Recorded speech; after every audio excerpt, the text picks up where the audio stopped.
Welcome back to the story of liberty. A day called St. Bartholomew Day will never be thought of the same way because in France there's a king named King Charles IX of France. He's a weak boy and his mother, Catherine de Medici, keeps him under her thumb. She hates the Christians, the Christian Huguenots, and would like to see every last one in France executed. And she has a plan for their extermination. And she conspires with the Duke of Guise and the Cardinal of Lorraine. She sees that the Huguenots are too powerful to be crushed in battle, so she'll bring about a truce and lull them into a marriage. So she's willing to marry her daughter to one of the Huguenots to lull them into this peace. She poisons her future son-in-law's mother and invites all the Huguenots to the wedding. Even their Admiral Coligny, a man who has led the Huguenot armies to battle. He trusts in Charles IX. He didn't think that Charles would harm him, so he comes. Well, the canopy and the platform are erected in front of the church, and all Paris is there. The drums beat, the trumpets sound, the bells fill the air. The royal procession begins through the streets to Notre Dame. The marriage is about to take place. The Huguenots hope that this marriage will help heal the divisions between the Huguenots and the Catholics and give peace to France. But no, that is not the plan. Admiral Coligny is shot in the arm as he leaves the wedding. The wedding was on Sunday, but now it's Friday, and there's all kinds of whispering.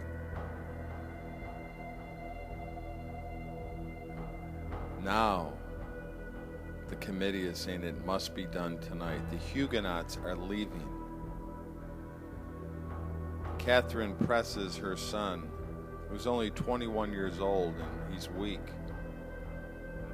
that it must be done. The Huguenots must be killed. Coligny must be killed. Well, now it's midnight. Paris is in slumber, but not all are asleep because the Duke of Guise, the Duke of Agen, Catherine de Medici, and the ruffians, they have their swords drawn and they're awake on this Sunday morning, the day of St. Bartholomew. At daybreak, a bell rings and the crushing out of the Huguenots will begin.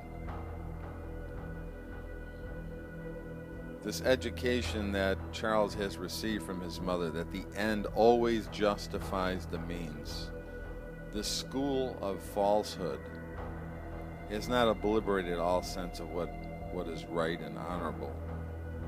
But he has always obeyed her. He's a boy without a mind of his own, and he springs to his feet and he says, do it, kill him, kill all the Huguenots in Paris, that none may be left.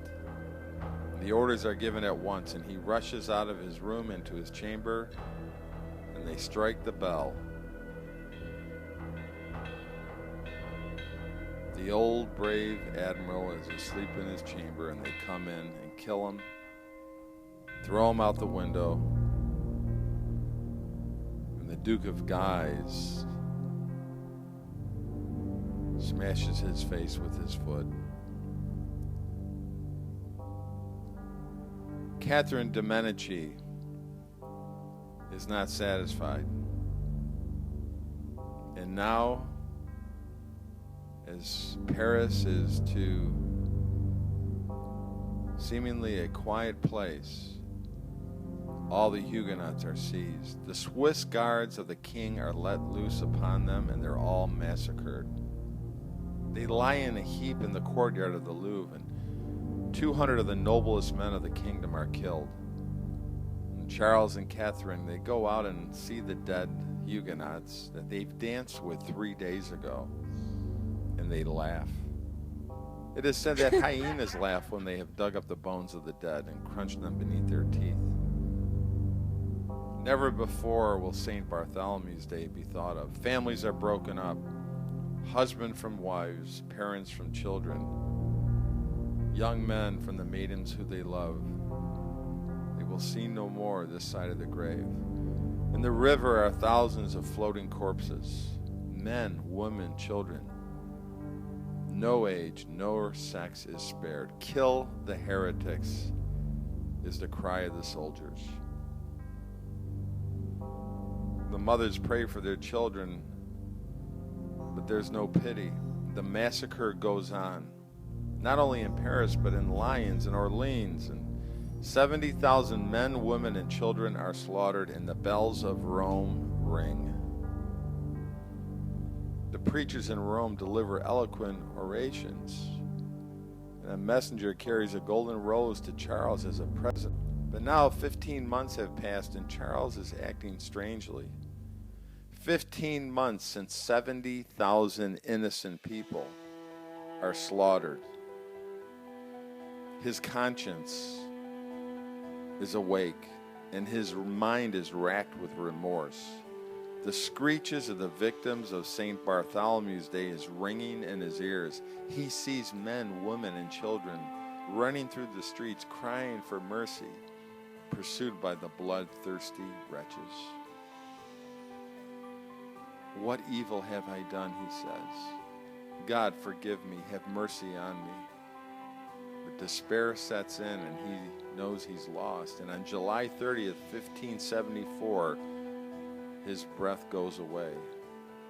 And now Catherine's younger son becomes King Henry III, the King of France.